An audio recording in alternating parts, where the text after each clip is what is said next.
사람이 제일 답답하고 어려울 때가 앞을 알지 못할 때입니다.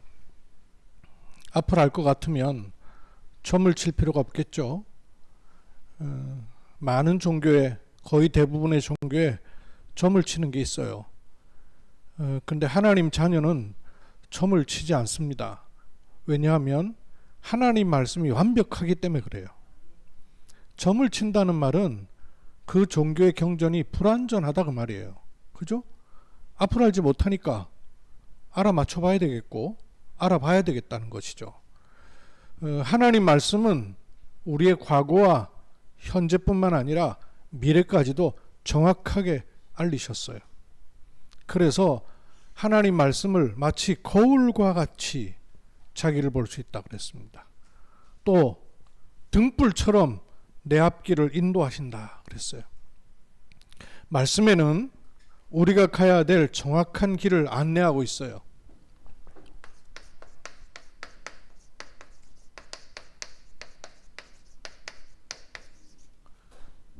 예수님이 누구신가를 정확하게 고백한 가이사라 빌립보로부터 내가 거기 갔다가 로마도 봐야 하리라, 여기까지의 시간표가 정확하게 나와 있어요. 이것은 신앙생활의 시간표이기도 합니다.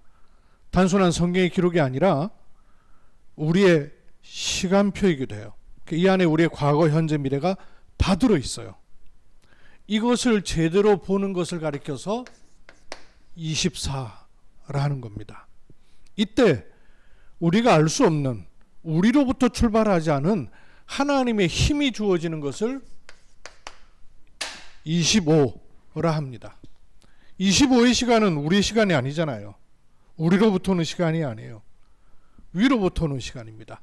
그것은 영원하신 하나님이라야 영원한 거예요. 하나님과 관련된 것만 영원한 거예요. 거기와 연결되는 축복이 우리에게 주어져 있는 것입니다. 오늘은 특히 계시록 1장을 가지고 이 말씀을 또 확인하면서 인도를 받겠습니다. 원래 하나님께서 인간에게 주신 시간표는 제한된 시간이 아니라 영원의 시간을 주셨어요.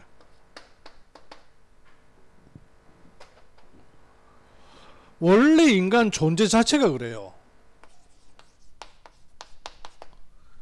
지금 인간은 시공간에 묶여 있고 육신적으로 문제투성이지만 하나님께서 창조하신 원래 인간은 그 존재와 그 시간이 뭐와 관련되어 있는 거 아니? 영원한 세계와 관련되어 있어요. 그렇죠? 처음부터 하나님께서 인간에게 하나님의 형상을 심으셔서 하나님의 것이 들어오도록 해서 그걸로 만물을 다스리고 정복하도록 하셨단 말이에요. 영원이라는 시간은 우리의 시간이 아닙니다. 그러나 하나님의 시간이고 하나님의 존재란 말이에요. 그것이 내게 들어올 수 있도록 하나님의 형상을 인간에게 심으신 거예요.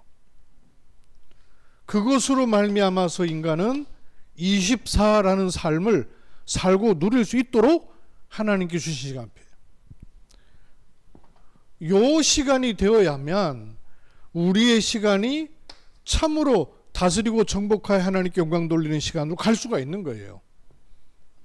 영혼을 향하는 것이죠. 이런 흐름을 막아버리고 틀어버린 데서부터 인간의 모든 문제가 생긴 거예요. 이렇게 우리 24의 삶 속에 영혼이라는 축복이 들어와 버리면 아무 문제가 없는 거예요. 박혜인 집사님 지금 중환자실에 있는 것도 병의 원인이 정확히 안 찾아지니까 조금 힘든 게 있단 말이에요. 위험한 고비는 넘겼대요. 그야말로 한 3일 정도는 아주 위험한 시간이었대요. 간이 급격하게 나빠진 바람에, 간이 급격하게 나빠지면 뭐 감당이 안 된단 말이에요. 근데 간 수치가 좋아지고 있어서 아주 위험한 고비는 지났어요. 근데 몸에서 피가 나오는 그 원인은 아직 충분히 확인이 안 된 거예요. 원인이 정확하지 않으면 약을 투여할 때 정확한 약을 투여할 수가 없잖아요. 제가 오늘 아침에 기도하면서 참 신기하다. 우리 몸에 약을 투여하면 그 약이 반응을 해서 효과가 나타나요. 그죠? 열 높았던 사람이 열이 낮춰지기도 하고. 제 경우는 뭐 몸에 좋다는 걸 먹어도 별 반응이 없고, 아팠을 때 뭘 먹어도 반응이 없고, 반응이 좀 없는 사람이에요. 근데 병원에 입원해가지고 병원에 쓰는 약은 우리가 일상생활하면서 쓰는 약하고는 조금 차이가 있는 것 같아요. 극격하게 안 좋은 사람들이 약을 투여하고 하면요, 시간이 지나면서 호전되잖아요. 저도 뭐 생전 병원에 갈 인생인가 생각했는데 한꺼번에 병원에 오래 있는 시간을 가졌었잖아요. 그런 시간들이 그런 병원의 약이라든지 이런 것들 정확한 진단을 하고 정확하게 약이 반응을 하면 몸이 살아난단 말이에요. 우리 24회는 사실은 요게 되도록 되어 있었던 거예요. 근데 문제는 이게 닫혀버린 24가 된 거란 말이에요. 이게 영의 세계가 없는 사람 육신으로만 가지고 제한된 인생을 사는 24 인생이 된 거란 말이에요. 도대체 여기에 왜 인간이 갇혀버렸습니까? 갇혀버린 이유가 뭐예요? 흐름이 달라진 거예요. 여기 있어야 될 인간이 이렇게 흐름이 달라진 거예요. 왜죠? 스스로 분리된 것이 아니라 영혼을 향하여 대적한 존재가 있어요. 누구죠? 그 사단이란 존재로 말미암아서 첫 번째 인간을 향하여 공격이 들어온 거예요. 이걸 따먹는 날엔 네가 하나님처럼 될 것이다. 그 바람에 인간이 요 속으로 내어 쫓겨나게 된 거예요. 그리고는 영의 세계가 닫혀버린 거예요. 영의 세계가. 이 속에서 모든 사람은 24를 할 수밖에 없는 거예요. 그래서 혼돈, 공허, 흑암의 깊음 중에 올 수밖에 없게 돼 있는 거예요. 그냥 오는 문제가 아니고 배경을 갖고 오는 문제예요. 그래서 하나님께서 스스로 하나님께로 갈 수 없음을 아시고 하나님 쪽에서 길을 여신 거예요. 이렇게. 요 가운데 문제, 이 사단으로 말미암아서 인간에게 원죄가 들어왔고 그 결과 하나님과 단절된 요 문제를 해결할 수가 없는 거예요. 그래서 인간 스스로 이 문제를 해결하라 하지 아니하시고 하나님께서 이 해결할 길을 열어주신 거예요. 그래서 원래부터 주어졌던 이 축복이 회복되도록 하신 것입니다. 이걸 누리는 것을 구원이요 신앙생활이라는 거예요. 많은 그리스도인이 여기에서 빠져나왔는데도 불구하고 이 영향을 계속 받고 있는 바람에 실제로 이게 통하는 축복을 빼앗기고 놓치는 거예요. 그래서 성경 말씀에 요 지도를 알리신 거예요. 이 지도를 타고 가야 원래 가지고 있고 원래 뿌리 내리고 있고 원래 올 수밖에 없었던 운명, 이거 사실 운명이란 단어는 우리의 단어 아니에요. 구원받은 하나님 자녀의 단어 아니에요. 요 속에 있는 단어예요. 그런데 이 운명의 영향을 그대로 받게 돼 있어요. 복음운동하던 목사님들이 그리스도 복음에서 벗어나니까요, 우치신가 신기하지. 뭐 1년 2년 지날 것도 없어. 바로 옛날로 그대로 돌아가 버리더라고요. 야, 신기한 거 있죠. 원래 율법적인 신앙의 색깔을 갖고 있던 분들은 원래 율법으로 돌아가고, 인본주의 신앙생활 갖고 있던 분들은 인본주의로 그대로 돌아가고, 신비주의 신앙생활 갖고 있던 사람들은 신비주의로 그대로 돌아가 버려요. 신기한 거 있죠. 원래 이거예요. 원래 사건 사고가 오는 게 아니고요, 그럴 수밖에 없는 배경들을 가지고 있단 말이에요. 왜 그러냐? 요게 요 사단이 만들어내는 함정이 있단 말이에요. 요 함정이 창세기 3장, 6장, 11장이에요. 나 중심, 육신 중심, 물질 중심. 요 함정이 구원을 받고 하나님의 자녀된 그 감격과 은혜 속에서 계속 가는 게 아니라 어느 날 약한 부분을 통해서 치고 나오는 거예요.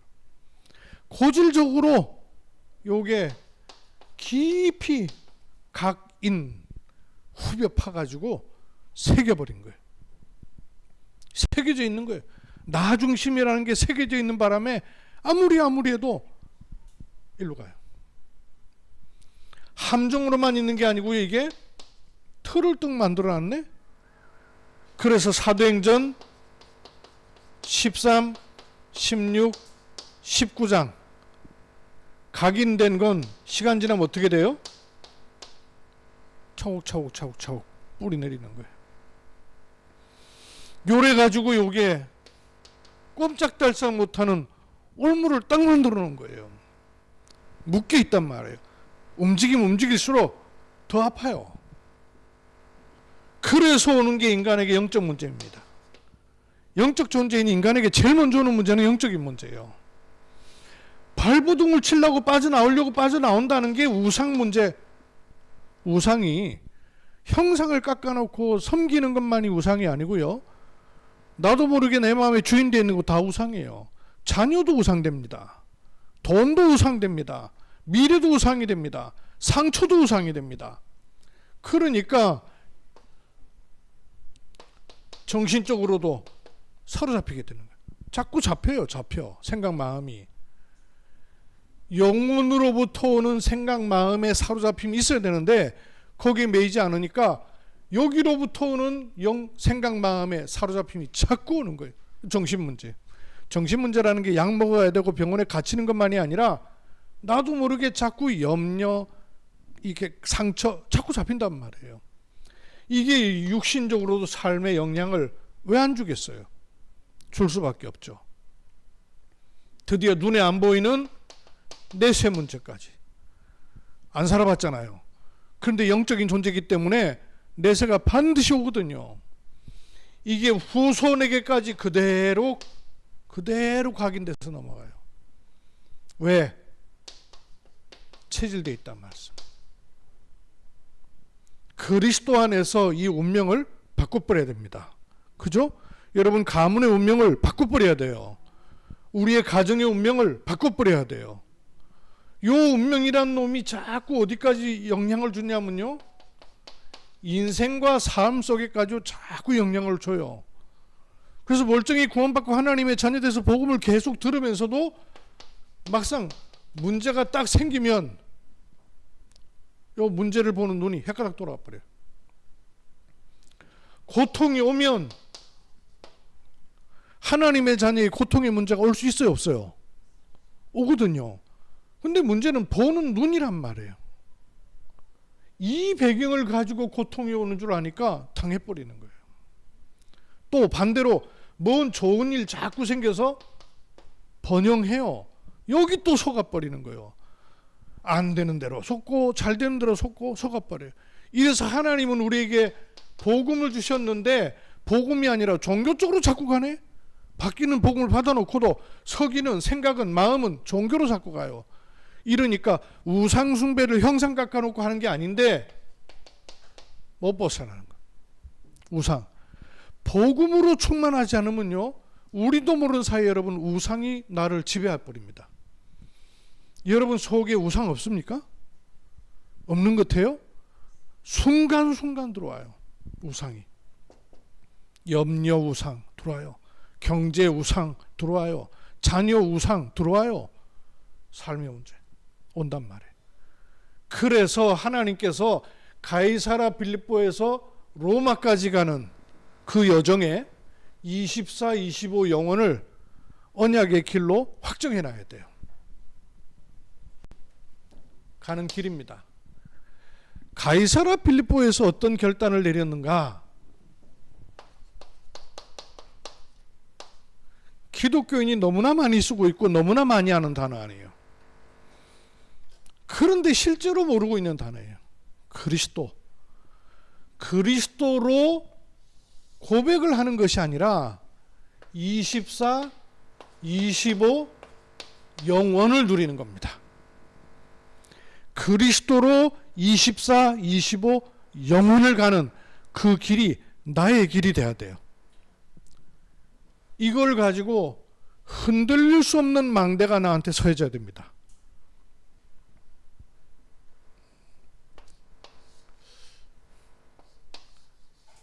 많은 신자가요, 저는 모태신앙이잖아요. 교회 다니면서 많은 걸 봤어요. 섬기는 분들도 봤고, 또 은혜 입은 분들도 봤고, 또 부흥회 때 하나님께서 역사하시는 것들도 눈으로 보일 이런 것들도 봤어요. 그런데 영접이라는 말이 얼마나 엄청난 말인지를 몰랐어요. 영접. 또 영접해야 된다는 그 의미와 이유도 알지 못했어요. 그냥 교회 다니면 된 줄 알았어요. 그냥 세례 받으면 되는 줄 알았어요. 또 등록해가지고 중고등부 다니고 중고등부 회장하고 청년회 다니고 이러면 되는 줄 알았어요. 영접이 뭔지를 몰랐어요. 그리스도 영접하는 자, 곧 그 이름을 믿는 자들에게 하나님의 자녀가 되는 권세가 주어지는 겁니다. 예수 그리스도를 영접한 사람에게는 어떤 시간표가 와야 될까요?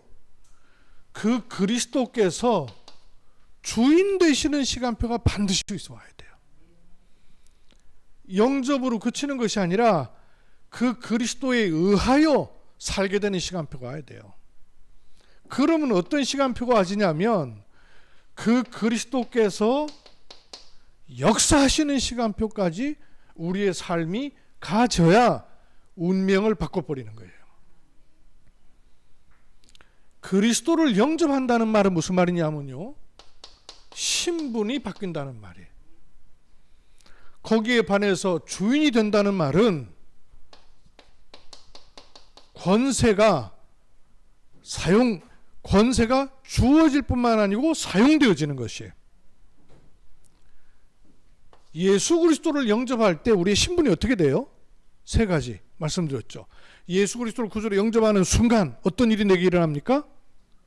하나님의 자녀가 돼요. 두 번째, 어떤 신분이 돼요?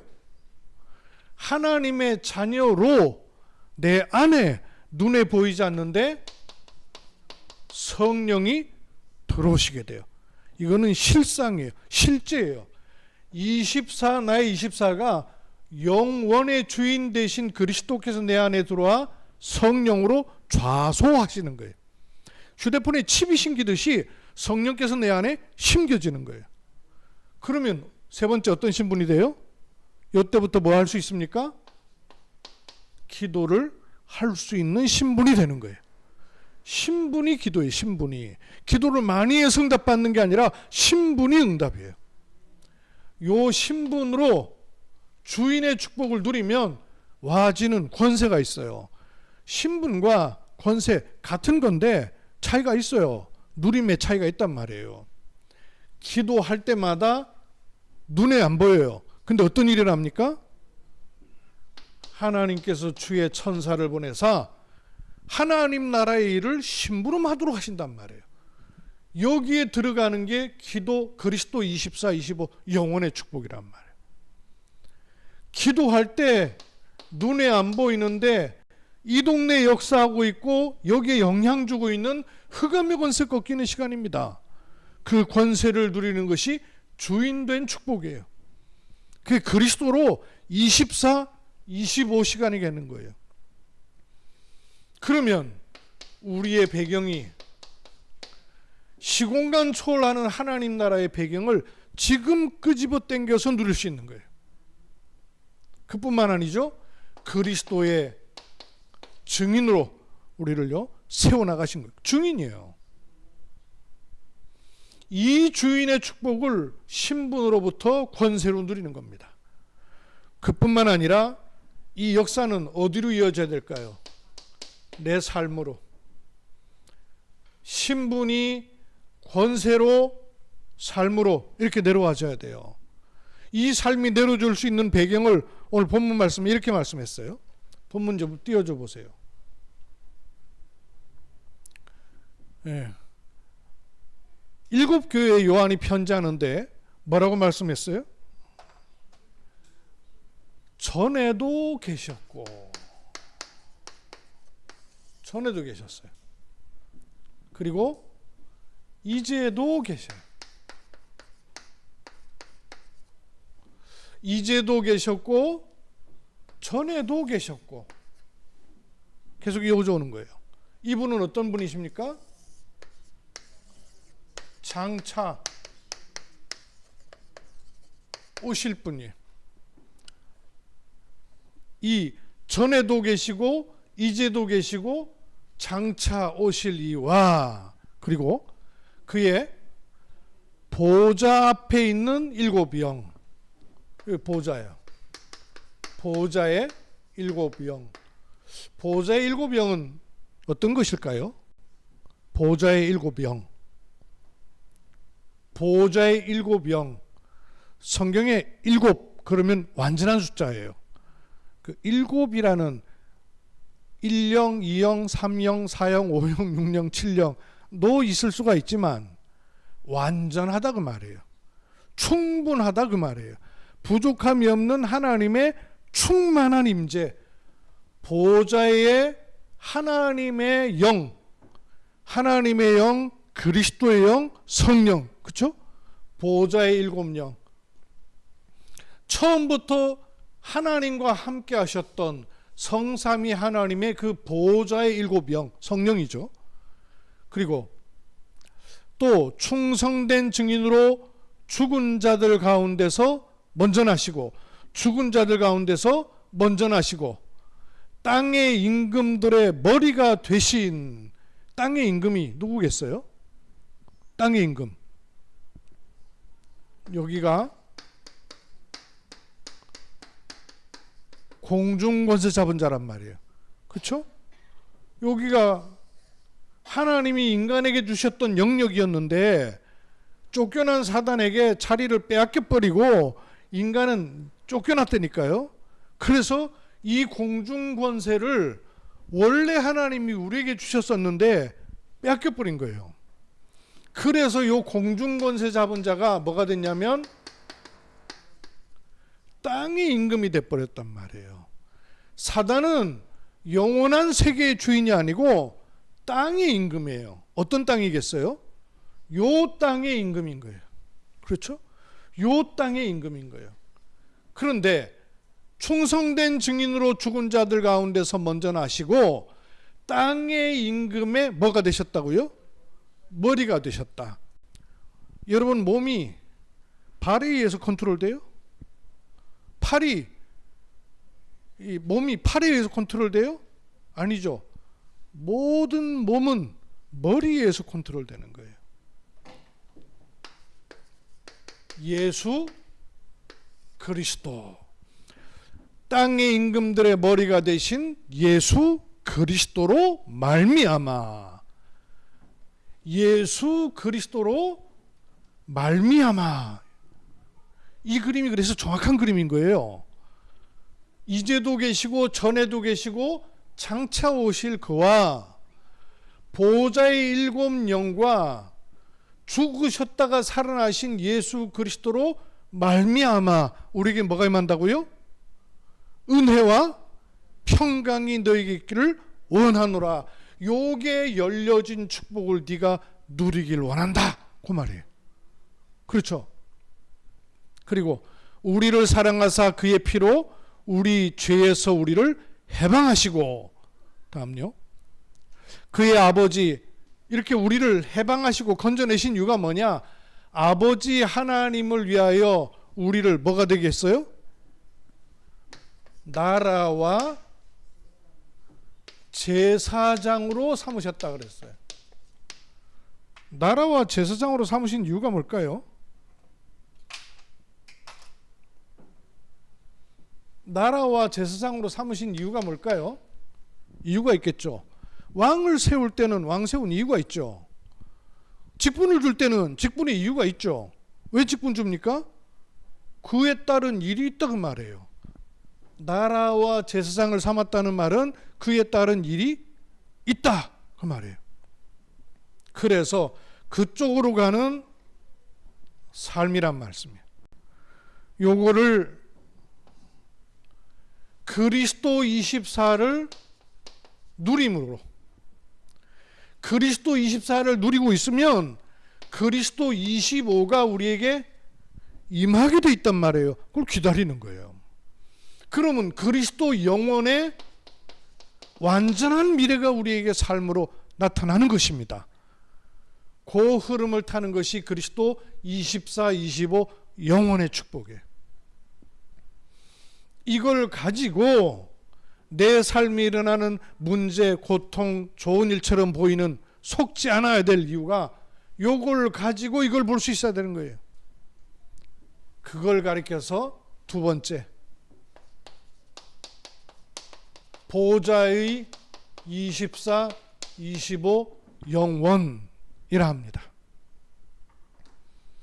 그리스도는 우리를 멸망할 저주 재앙에서 빼내는 이름, 그리고 그 삶을 실제로 내 삶에 누리는 것을 가리켜서 보좌의 24, 25 영원. 이게 어디로 가야 될까요? 영원하신 여호와 땅 끝까지 창조하신 이는 피곤치 아니하시며 곤비치 아니하시며 능력이 한이 없으시니 너는 내게 이걸 가지고 부르짖으라. 여호와를 앙망하는 자는 새 힘을 얻으리니 그랬어요.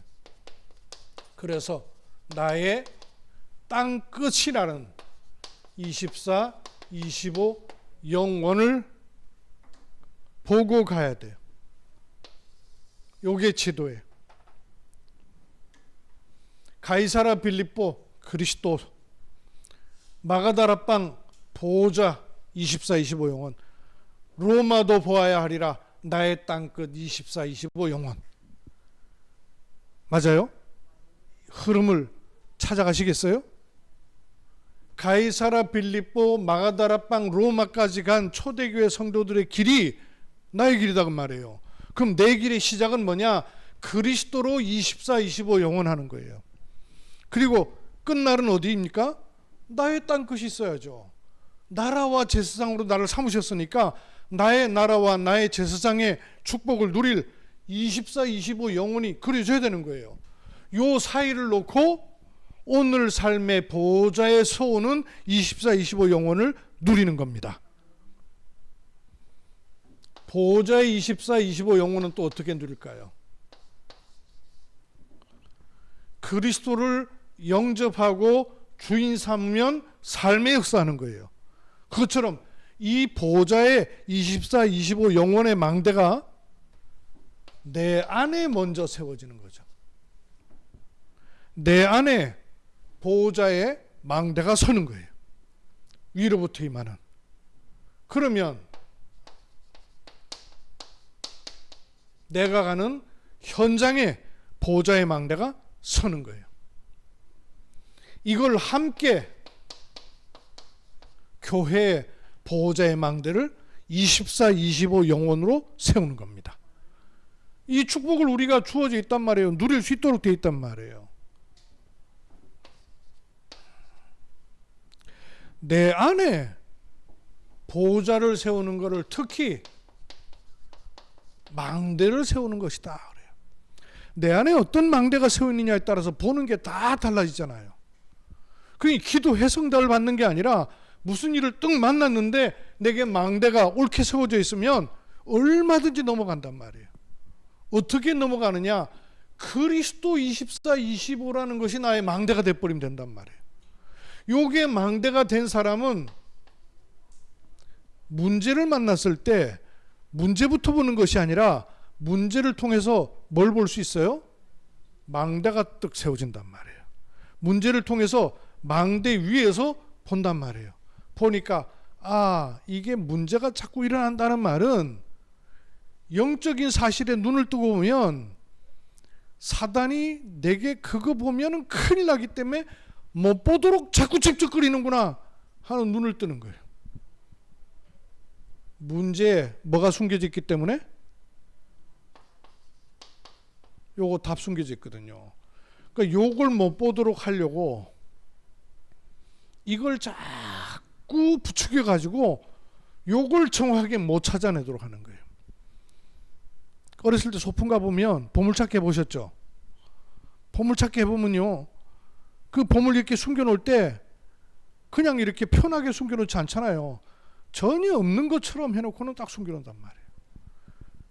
사단이 문제를 자꾸 일으킨다는 말은 내 눈이 감춰져 있는 답을 쳐다볼까봐 못 보도록 자꾸 집적거린다고 말이에요.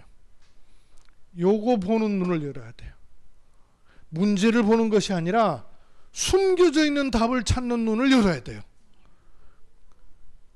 그리스도로 24, 25 하는 사람은 그 망대가 딱 서 있는 거예요. 근데 복을 받고 구원을 받았는데 하나님 자녀인데 분명히 문제가 생기면 금방 색깔은 다른 망대로 가버리는 거예요. 내 원래 체질대로 염려, 걱정, 근심으로 가버린단 말이에요. 그러니까 이건 안 찾아지는 거예요. 안 보이는 거예요. 문제 잡혀버리는 거예요. 거기서부터는 못 벗어나는 거예요. 절대 못 벗어나는 거예요. 누가 도움 줘서 답이 나오는 게 아니고요. 진짜 답은 내게 망대가 세워질 때 보이는 거예요. 그래서 이 망대가 내게 24 서는 것이 하나님이 내게 가장 필요로 주시는 보호자의 축복이에요. 요게 내 안에 세워지면 현장에 가면 때를 따라 기회를 따라 하나님께서 행하시는 일을 보게 되는 여정을 갈 수 있게 되는 거예요. 길 가는 사람이 그냥 가요? 뭘 갖춰서 가야 될 거 아니에요. 그죠? 서울 가는 사람은 서울 준비를 해갖고 가는 것이고, 해외 가는 사람은 해외 준비를 해갖고 가는 것이고, 군대 가는 사람은 군대 갈 준비를 해갖고 가는 것이고, 똑같은 군대에서도요, 행군을 갈 때와 그 다음에 산책을 갈 때 다르잖아요. 무장이. 무장을 한 사람이 여정을 가는 거예요. 여정을 갈 사람이 무장을 하는 거예요. 무장을 하면 여정을 가면서 생각하지 못했던 하나님의 시간표를 누리게 되는 거예요. 요셉이 늘 24 갖고 있었어요. 그가 어디로 가든지 형통한 자가 되어. 그러는 가운데 노예로 팔려가 버렸는데 그게 여정이 됐잖아요. 감옥으로 팔려갔는데 그게 여정이 됐단 말이에요. 감옥길이 아니라. 왕궁 앞에 섰는데 여정이 됐단 말이에요. 부안해동하는 게 아니라. 그때 하나님이 정확한 시간표를 알게 하십니다. 그래서 이정표가 떡 서는 거예요. 이 이정표는 하나님과 관계가 있기 때문에 영원이라 하는 것입니다. 망대, 여정, 이정표, 보호자로부터 오는 거예요. 그러면 문제인 줄 알았는데 알고 보니까 답이 숨겨져 있어 놓으니까 요거 그렇게 못 보도록 하는구나. 고통이 온다는 이유는 뭐예요? 고통에만 눈이 돌아가지 말고 내가 진짜 얻어야 될 안식은 그런 데 있지 않구나 하는 것으로 잡아 들어가야 돼요. 경제 문제가 올 때는요, 사람과 세상이 내게 돈을 주는 게 아니라는 참 안식으로 나를 채워야 돼요. 그렇죠? 참 안식으로 나를 채워야 돼요. 고통이 올 때는 고통에 집착하는 것이 아니라 내가 무엇로 진짜 안식을 가져야 되는가는 답을 가져야 돼요. 겉으로 좋아지고 막 번영한다고 괜찮아 보일 게 아니에요. 이게 문제가 아닙니다. 이것 때문에 진짜 숨겨져 있는 것을 알지 못할 때가 너무 많이 있단 말이에요. 진실이 숨겨져 있으면 안 되기 때문에 하나님은 진실을 드러내기 위해서 흔들기도 하셔요. 우리의 눈이 가야 될 거예요. 우리의 눈은 종교가 아니라 복음입니다. 우리의 눈은 생명입니다. 요리로 가도록 하시는 망대 여정 이정표, 요 보좌의 24, 25 영원을 누리는 게 우리가 가야 되는 길이에요. 요렇게 계속 가면서 어딜 향해 가야 돼요? 내 땅끝. 여러분의 땅끝이 어디예요?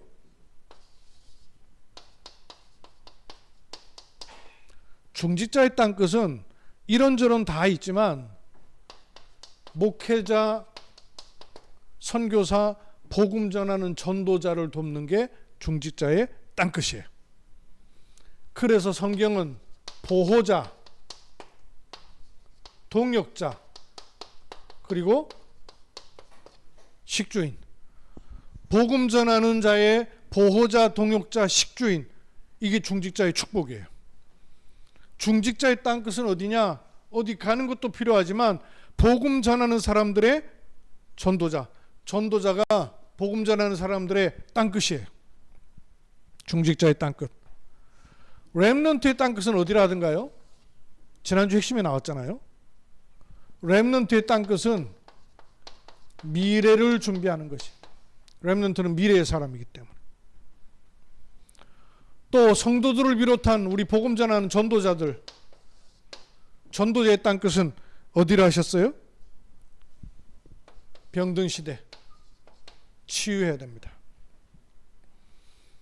그리고 우리나라에 와 있는 TCK 다민족, 또 여러분 나탈리 자매에서 기도하고 계시죠? 저 카자흐스탄 가서 지금 그 우리나라 귀화하려는 거 마무리 작업을 하고 있는데 원래 8월 25일 돌아오게 돼 있었는데 9월 초까지 아마 시간이 더 걸린대요. 아직 카자흐스탄에 있습니다. 이제 이런 자매들의 땅끝이 있어요. 그것은 오천종족이라고 했어요. 땅끝이 있어야 돼요. 내 사명이 어디로 가야 되는 방향의 사람이냐, 요걸 딱 가지고 있어야 돼요. 우리나라에요, 최초로 외국인, 유럽인 가운데 우리나라로 귀화한 사람이 있는데 지금 시대가 아니고 얼마나 오래된지 몰라요. 그 네덜란드 사람 하멜의 표류기라고 여러분 들어보셨죠? 일본으로 가려다가 풍랑 만나가지고는 제주도에 이렇게 떠밀려 돌아왔던 사람, 그 하멜이라는 사람이 우리나라 한 13년 거했었거든요. 13년 거한 동안, 우리나라 그때니까 조선시대죠. 그 시대에 우리나라의 사회상을 갖다가 다 적어가지고 네덜란드 돌아가가지고 그 책을 낸 거예요. 그래서 유럽 사람들이 조선의 상황을 알 수 있게 됐던 최초의 책이 된 거예요. 근데 이 하밀이라는 사람이 제주도에 도착했을 때 조정에서 이 사람을 신상을 알 수 있도록 대화가 가능했던 사람이 통역자가 있었어요. 통역했던 사람이 있어요. 그 사람이 벨텔레이라는 사람인데 네덜란드 사람이에요. 하밀이 한국 조선 땅에 그 옛날에 와가지고 네덜란드 말을 하는 사람을 만나니까 얼마나 놀랬겠어요. 그것도 갓쓰고 덮어입고 한국 양반처럼 수염 기르고 이래가지고 뚝 나타나니까 너무너무 놀랬겠죠. 네덜란드 자기 고향 자기 나라 사람이 한국으로 귀화를 한 거예요. 박연이라는 나라에서 이름까지 받았어요. 이 사람이 왔던 때가 언제냐면요, 1627년. 얼마나 옛날이에요. 요때 와가지고 아마 그 잘 살던 사람 같진 않아요. 당시에 식민정책 속에서 활동하던 해적이 아니었나 하는 그런 기록도 있긴 있더라고요. 근데 이 사람이 와가지고는 우리나라에 정착해가지고 아내도 없고 조정에서 박연이라는 이름도 없고 자녀도 일남 이녀를 낳고 살았어요. 그래서 그 당시로 72세까지 살았던 기록은 남아있어요. 그럼 그 후도 더 살았을 수 있어요. 당시 72세는 엄청난 나이예요. 아주 오래 살았던 나이죠. 근데 이 사람이 그렇게 살고 일남 이녀를 낳았는데 그 후가 없어. 박연이라는 이름 가졌으니까 박씨성 가진 사람 가운데 네덜란드와 한국 사람 사이에 태어난 혼혈이 생겼다는 얘기 아니에요. 그럼 그 후대는 계속 네덜란드 사람의 씨를 물려받은 박씨가 있다는 얘기거든요. 찾아보니 없대요. 아무도 안 나타나. 아무도 안 나타나. 근데 더 놀라운 게 이 사람이 유대인이었어요. 유대인 가운데 기독교인이 된 사람이요. 신기하죠. 그럼 유대인으로 기독교인 됐으면 속된 우리말로 지금 자기가 땅끝이라는 개념을 가지고 있었으면 유럽인으로 조선이라는 나라에서 기독교인으로서의 땅끝을 가지고 있었더라면 어떤 형태를 통해서든 복음이 증거됐을 거 아니에요. 근데 그 사명이 전혀 안 남아있었던 거예요. 우리나라에 기독교 복음이 들어온 게 1800년대, 자그마치 200년 전에 우리나라에 들어왔던 사람이에요. 그것도 유대인 기독교인으로서. 그런데 그의 신앙은 찾아볼 수가 없었어요. 딴끝이 없었어요. 제가 어떤 다큐멘터리를 보다 보니까 윤봉길 의사가 이거 도시락 폭탄 이렇게 투척을 해가지고 거기서 죽은 사람도 있고 부상당한 사람도 많은 중에 상하이 총영사관 이름이 구마마츠 마로인가 하는 사람이 다리 부상만 당했어요. 다리 부상을 당했던 이 사람이 나중에 그 원자폭탄 투여하고 난 다음에 항복 서명을 받을 때 메가드 장군이 출동했던 미조리호에서 다리절 뚝거리면서 지팡이를 듣고 와가지고는 그 서명을 한 당사자가 돼요. 그땐 상하이 총영사관이었는데 나중에는 더 지위가 높아진 바람에 그 항복 서명을 한 사람이 이 사람이에요. 근데 요 사람이 윤봉길 의사 폭탄에, 윤봉길 의사는 물론 이제 사형당해 죽었잖아요. 그 후에 이 사람이 그때 입었던 제복과 쓰고 있던 안경이 있었는데 그의 아들이 이거를 집에 보관하고 있다가 나중에서야 윤봉길 의사의 사건이 어떤 사건인가에 대해서 알게 된 거예요. 일본에서는 그냥 이렇게 일본사에 묻혀갖고 잘 모르다가 알고 보니까 이거 우리 아버지가 윤봉길이라는 조선인이 터뜨린 그 사건, 왜 폭탄을 터뜨릴 수밖에 없었는가 하는 그 배경을 알고 나니까 이해가 되는 거예요. 그 현장의 자리에 있던 이 아버지가 입었던 이 옷과 안경이라는 것은 너무나 귀중한 유물적인 가치가 있구나 생각이 들어서 한국에다가 윤봉길 기념 기념관이 생겨졌어요. 후손에 의해서. 거기다가 편지를 보낸 거예요. 편지를 보내면서 이것이 아버지의 유품이라면서 이 옷을 갖다가 일본에 있는 것보다 내게 있는 것보다 거기에 있는 것이 더 역사적 가치가 있겠습니다 하고 이걸 보낸 거예요. 일본에서는 윤봉길을 테러라고 그랬는데 이 사람은 의거라고 표현하면서 편지에다가 보낸 거예요. 그렇게 보내고는 이분이 얼마 안 됐고 돌아가셨어요. 그러니까 부인도 그 사실을 잘 모르고 있었고 그 자녀들도 잘 모르고 있었어요. 나중에서야 알게 된 거예요. 한국의 취재진이 윤봉길 의사의 이 유품 그 자리에 있었던 그런 유품들이 있다는 걸 알고 일본에 찾아가 취재하면서 이 자녀들이 알게 된 거예요. 후손이 알게 된 거예요. 그리고 그 손녀가 이 사실을 듣고는 우리 아버지가 이런 일을 했다는 것이 이게 잘 충분히 이해가 안 된 거예요. 그래서 이제 한국에 와가지고 여러 군데를 돌아보고 우리 쪽에서는 윤봉길이 의사지만 저쪽에서는 테러리스트로 계속 역사로 배웠으니까 알지도 못했대요. 사진만 봤었고 우리 아버지가 이런 중요한 일을 했었구나 하는 생각을요 일깨우게 된 거예요. 불신자지만 땅끝이라는 걸 보게 된 거예요. 아버지가 본 그 땅끝이라는 거를 자녀가 보게 된 거예요. 우리에게도 나라와 제사장으로 삼으신 그 땅끝, 이게 정확하게 있으면 있을수록 전달되겠죠. 그러면 우리에게 그리스도로 24, 25 영혼을 하고 있으면 나도 모르게 요 각인 뿌리 체질을 하나님이 자꾸 바꿔나가셔요. 그러면서 사건 문제 일이 생겼을 때 망대를 세워나가는 여정 이정표가 되면 나도 모르게 흔들릴 수 없는 플랫폼이 딱 만들어지잖아요. 그죠? 흔들릴 수 없게 된단 말이에요. 플랫폼이란 말 어려운 것처럼 보이지만 사람들이 모여든다는 얘기는 견고하여 흔들릴 수 없는 뭔가가 있다고 말이에요. 또 다른 사람들을 지켜낼 수 있는 파수 망대가 선단 말이에요. 여정을 통해서. 그리고 하나님과 통하고 전 세계 사람들과 통할 수 있는 안테나 역할이 되는 거예요. 나도 모르는 사이에. 이것이 나의 땅끝, 정해져 있는 땅끝, 보게 하신 땅끝, 가게 하시는 땅끝으로 가지면 그게 영원한 기업이 되는 겁니다. 영원한 작품이 나와버리는 거예요. 영원한, 그래서 남겨주고 물려줄 영원한 유산이 되는 거예요. 나의 땅끝과 관련돼서. 그래서 지금 여기까지 말씀을 우리가 인도를 받고 있는 거예요. 어디서부터? 그리스도에게로부터 영원한 기업 작품 유산이라는 말씀까지로 우리가 쭉 인도를 받는 거예요. 그 가장 중요한 핵심적인 메시지가 뭐냐?